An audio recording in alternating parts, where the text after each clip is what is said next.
তোমরা এগিয়ে যাও, সবাই ভালো থাকবে।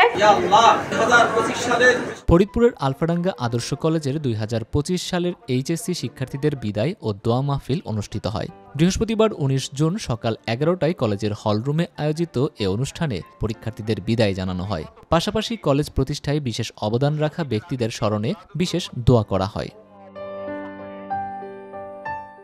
কলেজের অধ্যক্ষ এম এম মুজিবুর রহমান মুজিবের সভাপতিত্বে এবং হিসাব বিজ্ঞান বিভাগের সহকারী অধ্যাপক মোহাম্মদ মুজাফফর হোসেনের সঞ্চালনায় অনুষ্ঠানে প্রধান অতিথি হিসেবে উপস্থিত ছিলেন গভর্নিং বডির সভাপতি ডাক্তার মাফরুহা রহমান। বিশেষ অতিথি হিসেবে বক্তব্য দেন বাংলা বিভাগের সহকারী অধ্যাপক একেএম আরিফুজ্জামান, হিসাব বিজ্ঞান বিভাগের সহযোগী অধ্যাপক নীলরতন বিশ্বাস ও পদার্থবিজ্ঞান বিভাগের সহকারী অধ্যাপক সৈয়দ মেহেদী হাসান। বিদায়ী শিক্ষার্থীদের পক্ষে অনুভূতি তুলে ধরেন জান্নাতুল ফেরদাউস, রিদওয়ানুল হক দিশা ও শামীমা আলম। অনুষ্ঠানটি সঞ্চালনা করেন হিসাব বিজ্ঞান বিভাগের সহকারী অধ্যাপক মোহাম্মদ মুজাফফর হোসেন।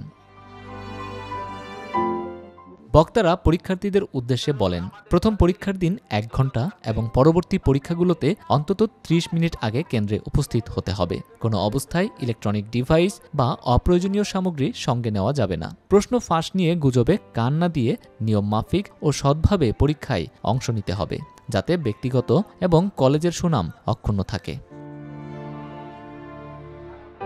অনুষ্ঠানের দ্বিতীয় পর্বে কলেজ প্রতিষ্ঠায় বিশেষ অবদান রাখা ব্যক্তি ও পরীক্ষার্থীদের মঙ্গল কামনায় বিশেষ মোনাজাত অনুষ্ঠিত হয়। মোনাজাত পরিচালনা করেন ইসলাম শিক্ষা বিভাগের সহকারী অধ্যাপক এস.এম. নুরুল ইসলাম। এবছর আলফাডাঙ্গা আদর্শ কলেজ থেকে এইচএসসি শাখায় সর্বমোট 379 জন পরীক্ষার্থী অংশ নিচ্ছেন।